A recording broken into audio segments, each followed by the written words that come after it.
নমস্কার, সবাইকে বংশের ছেলে সাদর আমন্ত্রণ। আজ আমি চিংড়ি মাছ দিয়ে সবজি ঝোল রান্না করেছি। একদম মশলা ছাড়া পাতলা ঝোল, ডাঁটা, ঝিঙে আর আলু দিয়ে এই রান্নাটা করেছি।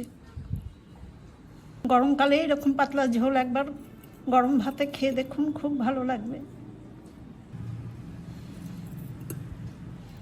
আসুন এবার দেখে নিই কীভাবে আমি এই রান্নাটা করলাম। রান্নাটা করবার জন্য দেখুন, গ্যাসের উপরে মিডিয়াম ফ্লেমে আমি একটা কড়াই বসিয়ে তাতে পরিমাণ মতো সরষের তেল দিয়েছি। তেলটা গরম হয়ে গেছে। বাজার থেকে আনা 200 গ্রাম চিংড়ি মাছ পরিষ্কার করে কেটে ধুয়ে তারপর লবণ হলুদ মাখিয়ে ম্যারিনেট করে নিয়েছি। এই চিংড়ি মাছগুলো আমি তেলের মধ্যে ভেজে নেব।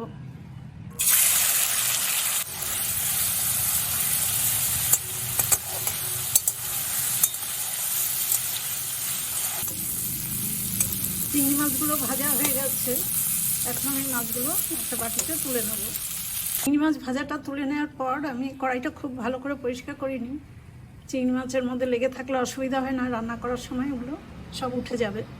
আবার কিছুটা তেল দিয়েছি, তেলটা গরম হয়েছে। এবার 1/4 চামচ কালো জিরে ফোড়নে দিলাম। ফোড়নটা ভাজা হয়ে গেছে। এবার দেখুন, একটু ছোট দুটো আলু আর 500 গ্রাম ডাঁটা, কাটোয়ার ডাঁটা ভালো করে ধুয়ে কেটে আবার ধুয়ে জল ঝরিয়ে নিয়েছি। এই ডাঁটা আর আলুটা আগে দিয়ে দেবো।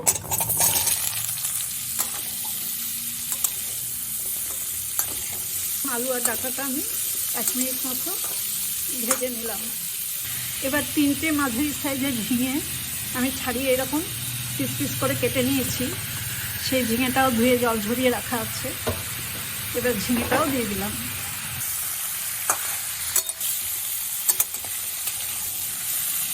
আলু, ডাঁটা, ঝিঙে সব একসাথে করে ভালো করে ভেজে নেব।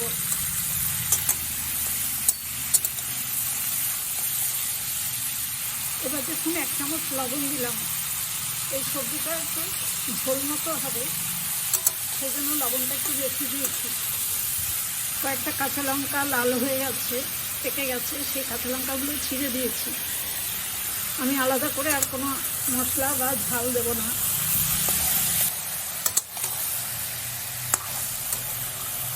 এবার সবজিটা আমি একটু ঢেকে দিলাম। 4-5 মিনিট পর আমি ঢাকাটা খুলে দিলাম। দেখুন, ঝিঙেগুলো একদম মজে গিয়ে কমে গেছে।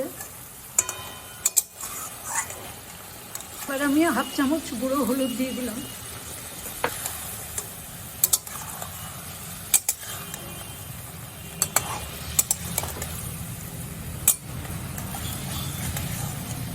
গুঁড়ো হলুদটা ভালো করে মিশিয়ে দিলাম। এবার আমার পাশের বার্নারে গরম জল আছে, পরিমাণ মতো সেই জল দেব।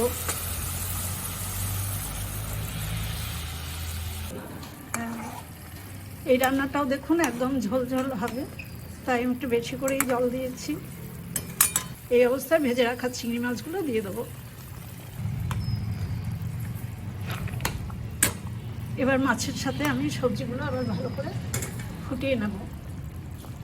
লো টু মিডিয়াম আছে। দেখুন, আরও 3-4 মিনিট মতো ফুটিয়ে নিয়েছি। আমার রান্নাটা একদমই হয়ে গেছে।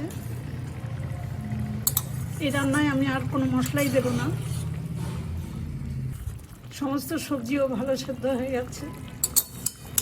এবার গ্যাসের ফ্লেমটা অফ করে দিয়ে আমি রান্নাটা একটা বাটিতে সার্ভ করে দেব। সবজি ঝোল রান্নাটা আমি একটা বাটিতে নামিয়ে নিচ্ছি। গরম ভাতে এই রান্নাটা কিন্তু খেতে খুব ভালো লাগে। আপনারা একবার এরকম মশলা ছাড়া রান্না করে খেয়ে দেখুন।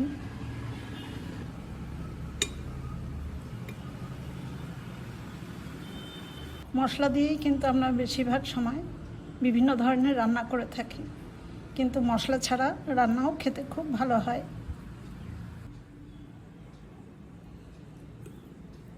চিংড়ি মাছ দিয়ে সবজি ঝোলের এই রান্নার রেসিপিটা দেখে আপনাদের যদি ভালো লাগে, তাহলে আমার ছোট্ট চ্যানেলটার লাইক, শেয়ার, কমেন্টস এবং সাবস্ক্রাইব করার জন্য অনুরোধ রইল। আজ এই পর্যন্তই। আগামীতে আবার কোনো রান্নার রেসিপি নিয়ে আসব। আপনারা সবাই খুব ভালো থাকবেন, সুস্থ থাকবেন। ধন্যবাদ।